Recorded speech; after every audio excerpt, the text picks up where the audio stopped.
ரசூலுல்லாஹி ஸல்லல்லாஹு அலைஹி வஸல்லம் அவர்கள் எந்த தர்காவை கட்டவில்லை, எந்த உருசையும் கொண்டாடவில்லை, எந்த தர்காவிலும் ஊதுபத்தி கொளுத்தவில்லை, எந்த தர்காவிலும் நபிகள் நாயகம் ஸல்லல்லாஹு அலைஹி வஸல்லம் அவர்கள் எந்த விதமான வழிபாட்டையும் செய்யவில்லை. அல்லாஹ்வை தவிர யாரையும் வணங்க கூடாது என்று சொல்லப்பட்ட இஸ்லாமிய சமூகம் இப்போது இருக்கிற பரிதாபகரமான நிலைமை என்ன? தங்களுக்கு ஒரு கஷ்டம் வந்தால் அவுலியாக்களுக்கு நேர்ச்சை செய்கிறார்கள். மஹபூபே சுபஹானி, ஆஷிகே ரஹ்மானி, அப்துல் காதர் ஜீலானி ரஹ்மத்துல்லாஹி அலைஹி அவர்களுக்காக குர்பானி கொடுப்பதாக நேர்ச்சை செய்து கொள்கிறேன். அவர்களுக்காக மொட்டை போடுகிறார்கள், அவர்களுக்காக குர்பானி கொடுக்கிறார்கள், அவர்களுக்காக ஃபாத்திஹா ஓதுகிறார்கள். அப்ப இந்த சமூகத்தில் என்ன நடந்து கொண்டிருக்கிறது என்றால், இறந்தவர்கள் கடவுளாக்கப்படுகிறார்கள். இறந்த பிறகு நேற்று வரைக்கும் அவர்களுக்கு தெரியாத மொழி எல்லாம் இப்போது தெரிகிறது. நேற்று வரைக்கும் அவர்களுக்கு இல்லாத ஆற்றல் எல்லாம் இப்போது வந்துவிட்டது. இறந்து மண்ணோடு மண்ணாக மக்கி போய்விட்ட பின்னால் கபர்களில் நாம் பார்க்கிறோம், பச்சை பருவ போத்துறாங்க, மேல மல்லிகைப்பூ போடுறாங்க, சந்தனத்தை கரைச்சு கொண்டு போய் ஊத்துறாங்க, பத்தி கொண்டு போய் கொளுத்தி வைக்கிறாங்க. அப்துல் காதர் ஜீலானி ரஹ்மத்துல்லாஹி அலைஹி அவர்களுக்கு சத்தியமாக உருது மொழி தெரியாது. நான் என்ன கேட்கிறேன் என்றால், வாழும் காலத்தில் உருது மொழி தெரியாத அப்துல் காதர் ஜீலானி அவர்களுக்கு இப்போது இறந்து விட்ட பின்னால் எப்படி தெரியும்? அவர்கள் கடவுளா இல்ல கடவுள் தன்மை அவர்களுக்கு வந்து விட்டதா?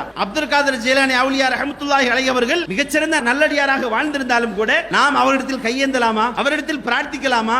அவர் நம்மை காப்பாற்றுவார் என்று நம்பலாமா?